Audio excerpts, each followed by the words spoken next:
Hi, welcome back to Biz Jet TV. It's Fab Poli here, and today we're going to be talking about aircraft accidents, but above all, the top tip to prevent an accident from happening. Now, most accidents happen during takeoff or landing. Today we're going to focus on the landing portion. Flight Safety Foundation have looked at a number of incidents and accidents that happened as a result of landing, and 87% of them could have been prevented if the pilots had or followed a stabilized approach.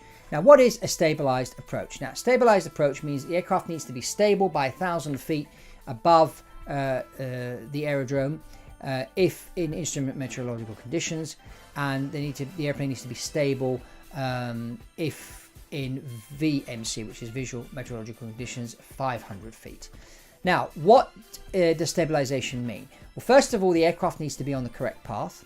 Then only small changes in heading and pitch need to be necessary in order to maintain the correct flight path.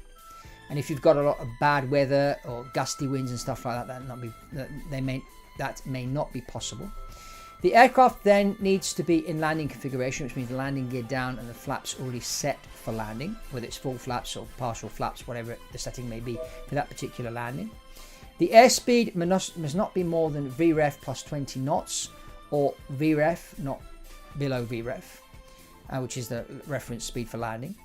The sink rate must not be more than 1,000 feet per minute. If it is more than 1,000 feet per minute because of the particular approach, that needs to be mentioned in the briefing. The power setting needs to be appropriate for the aircraft configuration, and all the briefings and checklists need to have been completed.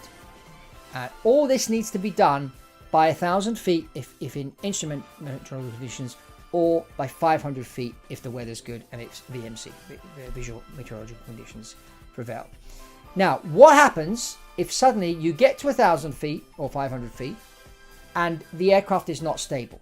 Well, in that case, the pilot needs to execute a go-around, which means he adds power and he basically goes back into the air and comes around for another try. Now, a lot of passengers, especially on private jets, they don't like their pilot executing a go-around. I know some friends of mine have actually been fired because they executed a go-around. Other people got themselves into trouble because they didn't want to go around because otherwise they would have been fired.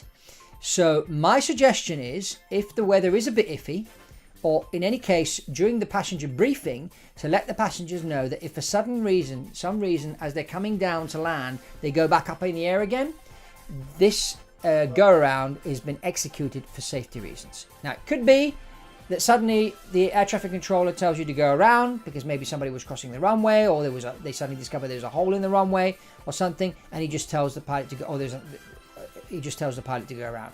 Or it could be the pilot came in high, and then what happens? They tend to dive, so the speed increases, and so then one of those parameters I mentioned before goes out the window, and you get to 1,000 feet or 500 feet, and you're not completely configured for landing.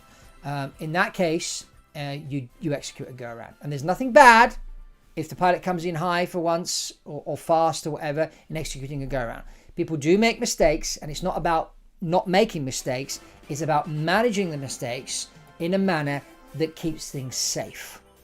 And that's my point, and that's the main tip in this video. To be safe on your private jet, make sure that your pilot has the stabilization criteria, and you as the boss, don't worry if he suddenly executes a go-around. Now, if you're a pilot owner and you fly yourself, I suggest you build this into your own discipline of flying.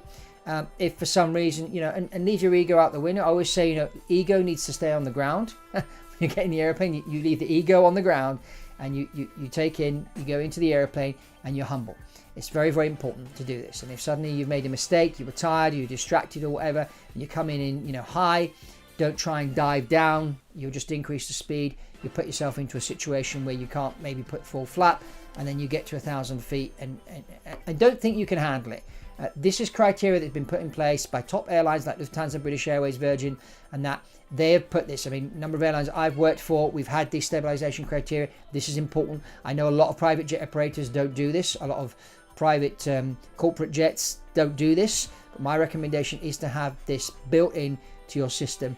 Whether you're a pilot, build it into your thing. If you're a pilot owner, use this as a discipline. If you're just an owner and you're watching this, make sure that your pilots adhere to stabilization criteria, and just say to them, if for any reason you feel you need to go around, just go around. For me, it's important that you keep me safe. It's better to be safe and late for a meeting than to try and get in on time or early and crash in the process. So that's all from Fab Poli. I'd like to hear your comments. Comment below, like this video, share this video if you haven't subscribed to Biz Jet TV. I encourage you to subscribe to this channel, and that's all from Fab Poli at Biz Jet TV, and I'll see you on the next one.